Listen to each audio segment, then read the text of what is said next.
All right.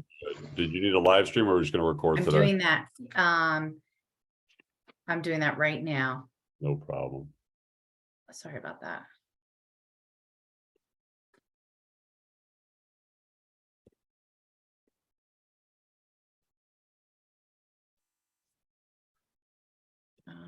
What's going on here? It's not a problem. We'll just get live streaming once you get, oh, there we go. Yep. All right, thank you. All right, so as we discussed at our last meeting, there's a design review pending for 32 Knight Street. One of the questions brought up by the board was with regards to what the historical commission had weighed in on.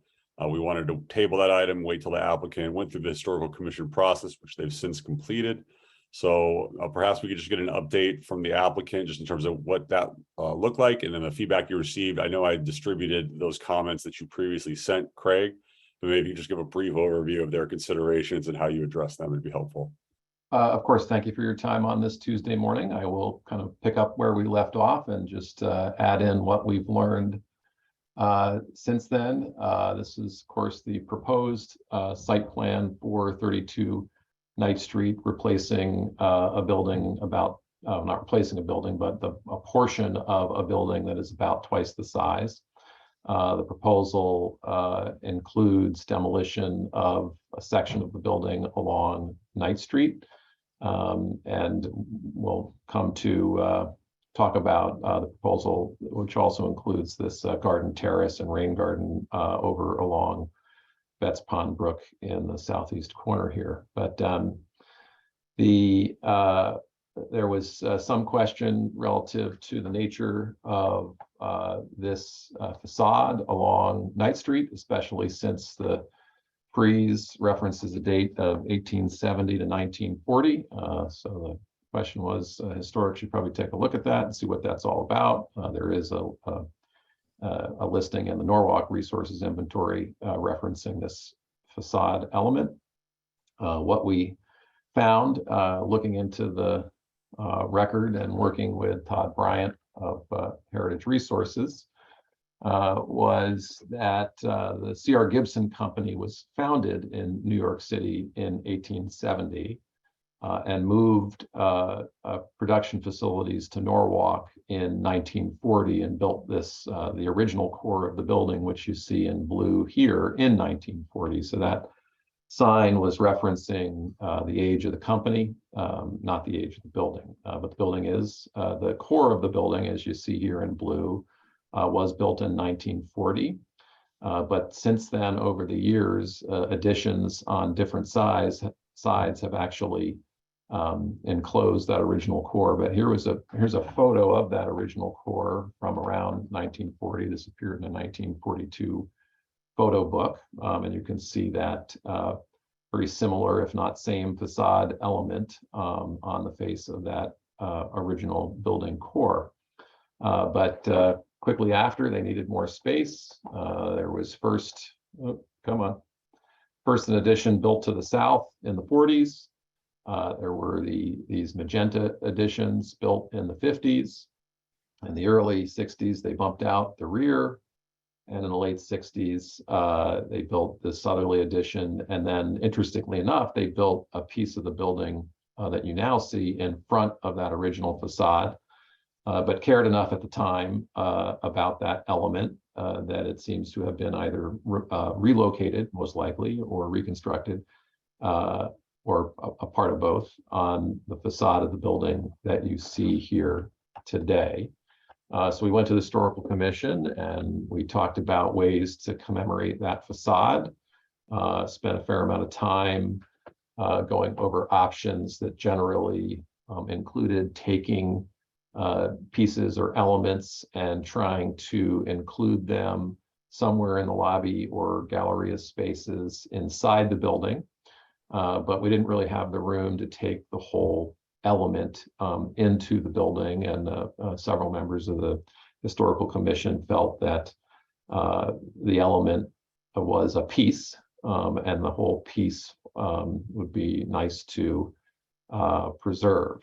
So we came up in conversation with them with the idea of constructing a wall on some side of the garden terrace, probably the side is what we're leaning towards right now. We haven't finally decided how to incorporate it into the garden terrace, but we would build a wall of suitable construction to be able to place that facade on here. And so it would be evident on site in a conspicuous location. It would be available for the public to view, and there would be some signage describing why it's there and the history of the site and the C.R. Gibson Company. And the Historical Commission liked that idea and unanimously voted to recommend that that be done with that historical facade. And so that's now what we're proposing. So I think that was the final bit of the design review to complete with you folks. We had heard from your consultant architect last time, who seemed to be satisfied with the rest of the elements of the design review. And I'm hopeful that we can have your endorsement so we can move on to planning and zoning. Okay. Mr. Westmoreland, since you were at that other meeting, any other comments? Well, I could shock everyone and say I hate this idea, but actually I really like it, so it's fine. Okay, it looks very nice. It looks very nice to me. I like the previous drawings of the new building. So, anybody else? Lisa, any thoughts, comments? I agree with you and David. I like what they're trying to do with it. I think it's going to look good. Okay, I'm happy to make the motion to approve So- the design. please do. Second, All in favor? Unanimous? Aye. Okay. That was easy. Well, thank you very much for your extra time, and Thank you. we'll continue on our way. Thanks for doing what you're doing. We appreciate the trouble you went Mhm. to. Thank you all. Appreciate your consideration. Thank you. Bye. Bye. Good. Brian, we don't have anything else on the agenda, do we? No. We have one more item, actually. It's just a pretty quick one regarding the Affordable Housing Board. Okay. Yeah, I just wanted to bring this to your attention. We were actually requested by the city to just provide some comments regarding their draft ordinance in relation to the Affordable Housing Trust. These are the funds that will soon be paid in to a city fund for affordable housing. So as developers develop larger projects, there's certain concessions that they could achieve by providing a development contribution. We haven't been so involved in the drafting. This is obviously happening through planning and zoning in the ordinance committee. It's great. Councilmember Burnett has been leading the charge, but we did provide some comments, but we wanted to make sure they're sort of in line with your thoughts at the board level. I'll just provide a brief overview. I included the actual track changes version in the agenda, but really what it was is pretty minor stuff, really focused on just fixing a couple grammatical and typographical errors that we identified. We suggested that they consider allowing funds to be used for home buying assistance programs. That was actually a goal of our TOD affordable housing plan, was to kind of start backfilling some home buying assistance programs for people to help maintain stability in the neighborhoods affected by this.